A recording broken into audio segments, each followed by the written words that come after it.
O café ainda estava caindo, gota por gota, dentro da cafeteira, quando Daniel entrou na cozinha.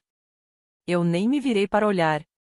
Continuei parada diante da bancada, observando o vapor subir da caneca, enquanto esperava que ele repetisse o que tinha acabado de dizer. Por alguns segundos, achei que tinha entendido errado. Então ele falou outra vez, desta vez com mais firmeza. Minha mãe vai morar com a gente. Ela chega no sábado e vai ficar aqui pelos próximos 3 meses. Meu coração pareceu parar por um instante. Virei lentamente para encará-lo. Daniel estava vestido com roupa de corrida. O celular permanecia em sua mão, e seus olhos continuavam presos na tela, como se estivesse comentando a previsão do tempo, e não anunciando algo capaz de mudar completamente a nossa vida. Respirei fundo. Como assim, morar aqui? Ele respondeu sem levantar a cabeça. Ela quer ajudar com o Noah. Olhei para o quarto do nosso bebê. Noah tinha apenas 6 meses. Desde que ele nasceu, eu cuidava dele todos os dias. Nós já tínhamos nossa rotina. Eu conhecia cada horário de sono, cada mamada e cada pequeno hábito dele. Balancei a cabeça. Eu não preciso de ajuda. Daniel finalmente ergueu os olhos. Minha mãe acha que você precisa. Fiquei em silêncio por alguns segundos. Sua mãe acha. Ele confirmou. Ela disse que você parecia muito cansada quando conversou com ela no Dia das Mães. Soltei uma risada sem humor. Eu parecia cansada porque acordei 3 vezes durante a madrugada para cuidar do nosso filho. Além disso, sua mãe me ligou às 7 da manhã perguntando se eu já tinha ligado para minha própria mãe. Daniel cruzou os braços. O olhar dele era diferente. Frio. Impaciente. Era o mesmo olhar que eu vinha percebendo nos últimos meses, sempre que o assunto envolvia Linda.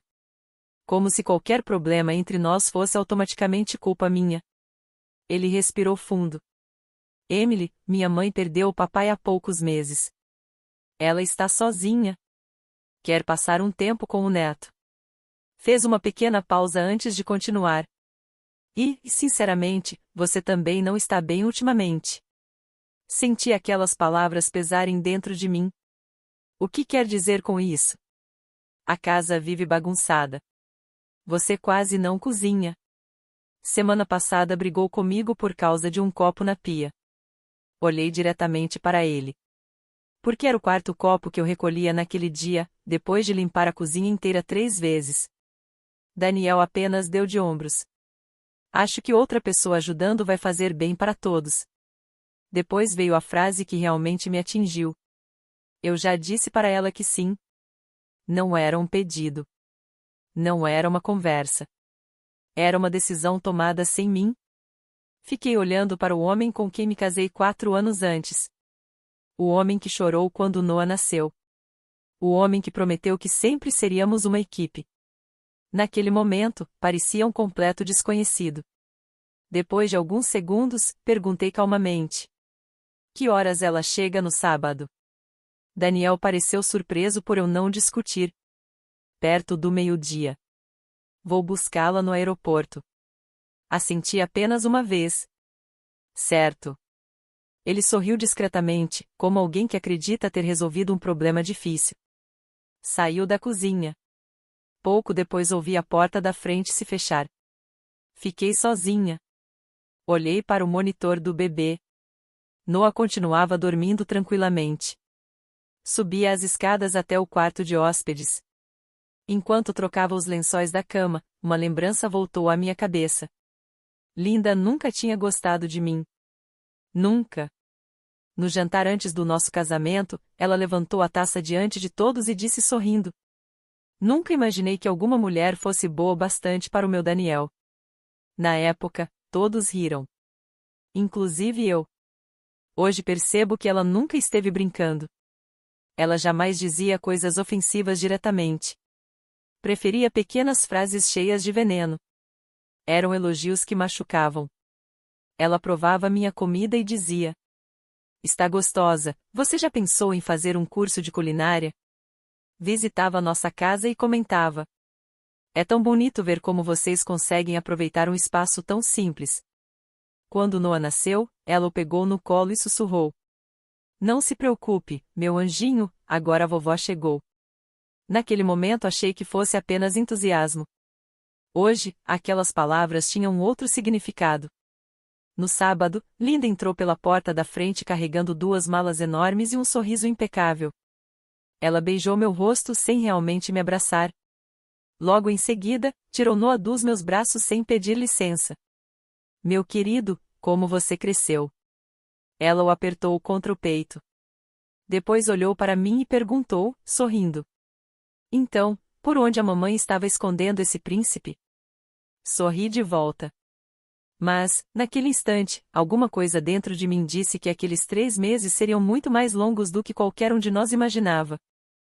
Os primeiros dias passaram sem grandes discussões. Por fora, tudo parecia tranquilo. Por dentro, eu sentia que algo estava mudando.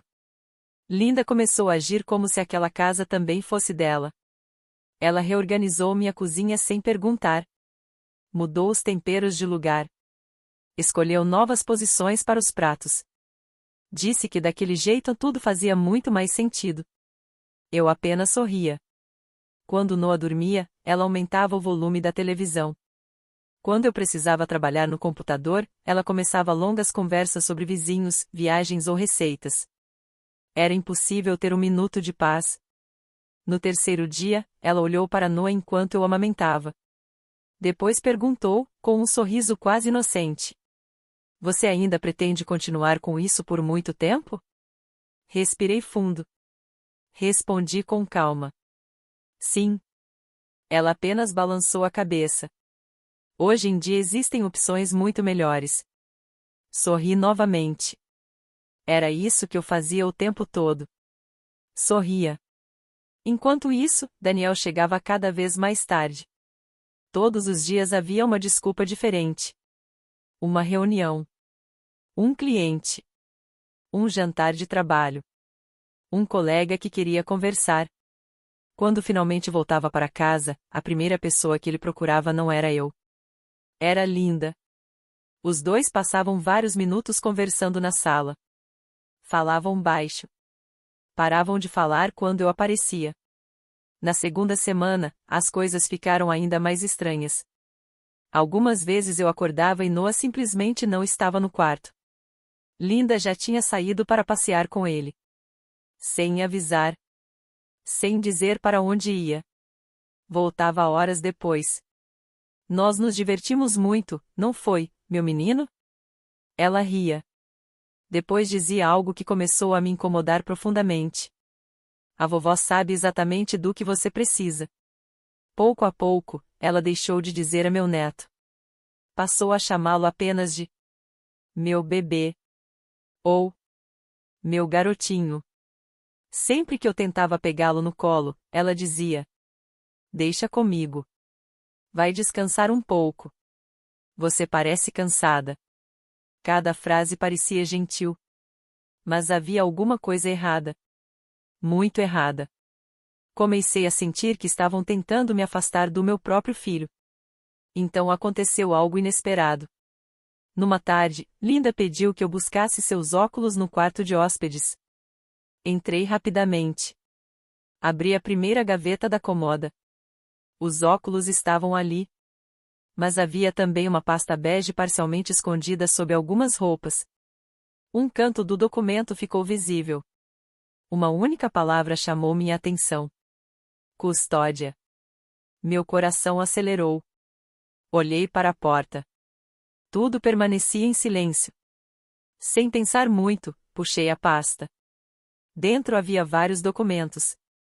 Artigos sobre direitos de avós. Leis relacionadas à guarda de crianças. Anotações feitas por um advogado especializado em direito da família. Alguns trechos estavam destacados com marca-texto. Um deles dizia que um cuidador presente e constante poderia ganhar força em uma disputa judicial. Minhas mãos começaram a tremer. Continuei folheando. No fundo da pasta havia um caderno. Reconheci imediatamente a letra de Linda. Cada página continha datas, horários, observações sobre mim. Emily parecia emocionalmente cansada. Deixou Noah comigo por 40 minutos. Pediu para eu dar a mamadeira. Esqueceu de esterilizar os objetos. Falou alto com Daniel na cozinha. Parecia nervosa. Tudo estava sendo registrado. Cada pequeno detalhe. Cada momento. Ela estava montando um dossiê contra mim. Naquele instante, senti um frio atravessar meu corpo inteiro. Fechei a pasta exatamente como estava. Coloquei tudo no mesmo lugar. Saí do quarto lentamente. Desci para a cozinha. Enchi um copo de água. Depois outro. Sentei diante da bancada. Queria chorar. Mas não chorei. Se eu chorasse, ela provavelmente anotaria isso também. Naquela noite, Daniel ainda não tinha voltado. Sentei ao lado do berço de Noah.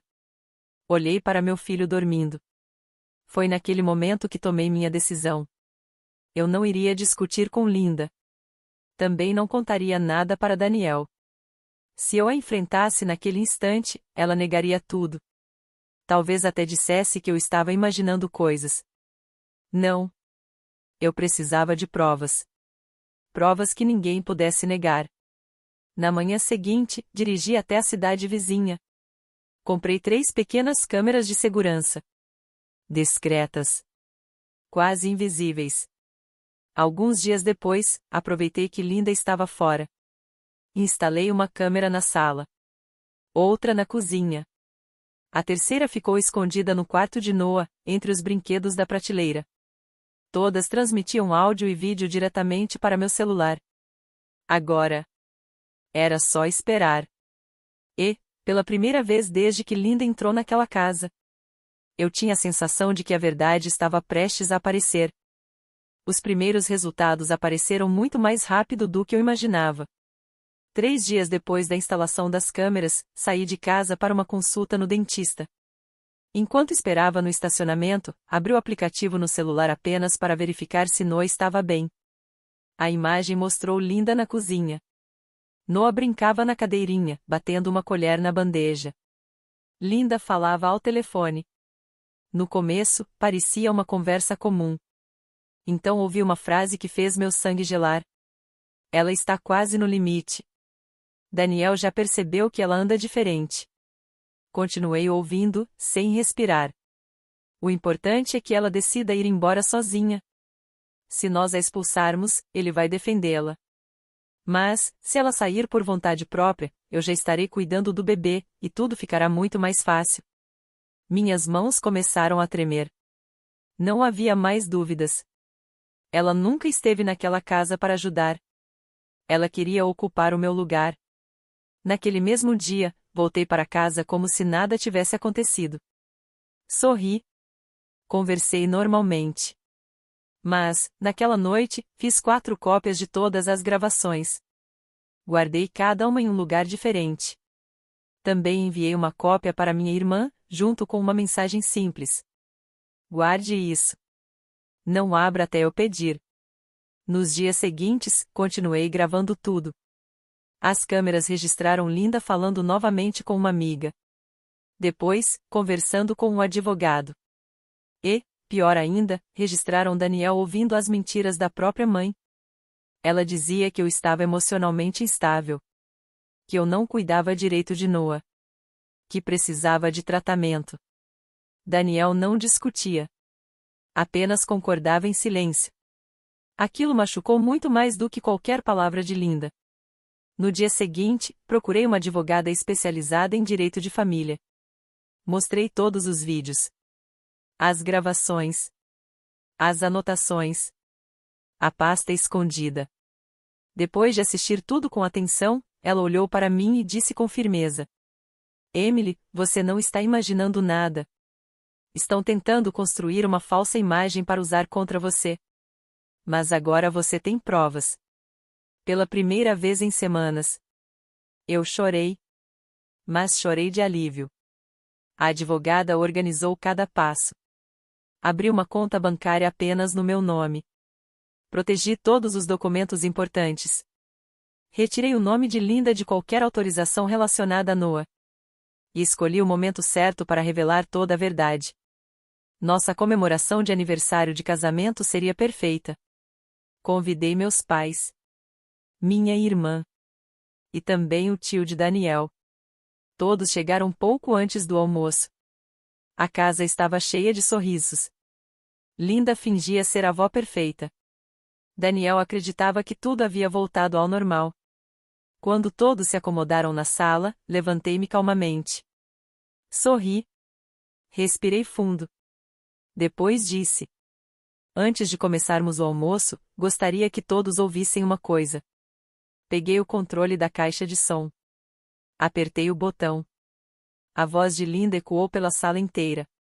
Ela precisa ir embora por conta própria, assim Daniel ficará comigo e com o bebê. O silêncio foi imediato. Linda perdeu completamente a cor do rosto. Daniel ficou imóvel. Ninguém conseguiu dizer uma palavra. Coloquei mais uma gravação. Depois outra. Em seguida, mostrei a pasta com as pesquisas sobre guarda da criança. Também revelei o caderno onde Linda registrava cada detalhe da minha vida. Olhei diretamente para Daniel. Minha voz permaneceu calma. Sua mãe nunca veio para me ajudar. Ela veio para tentar tirar meu filho de mim. Ele começou a balançar a cabeça. Emily, eu não sabia. Respondi sem levantar o tom. Talvez você realmente não soubesse. Mas escolheu acreditar nela, e nunca em mim. Aquilo era o suficiente. Peguei Noah no colo. Minha irmã trouxe minhas malas, que já estavam prontas desde a noite anterior. Meus pais ficaram ao meu lado. Antes de sair, falei apenas uma última vez. Quando você precisava escolher entre sua esposa e as mentiras, você já tinha escolhido há muito tempo. Saí daquela casa sem olhar para trás. Meses depois, o divórcio foi concluído. As gravações encerraram qualquer discussão. Eu permaneci com a guarda principal de Noah. Linda nunca mais teve liberdade para ficar sozinha com ele. Hoje, minha vida é completamente diferente. Minha casa voltou a ser um lugar de paz. Meu filho cresce cercado por pessoas que realmente o amam. E eu aprendi a maior lição da minha vida. Às vezes, o maior ato de coragem não é discutir. É permanecer em silêncio, reunir provas, e deixar que a verdade fale por você, no momento certo.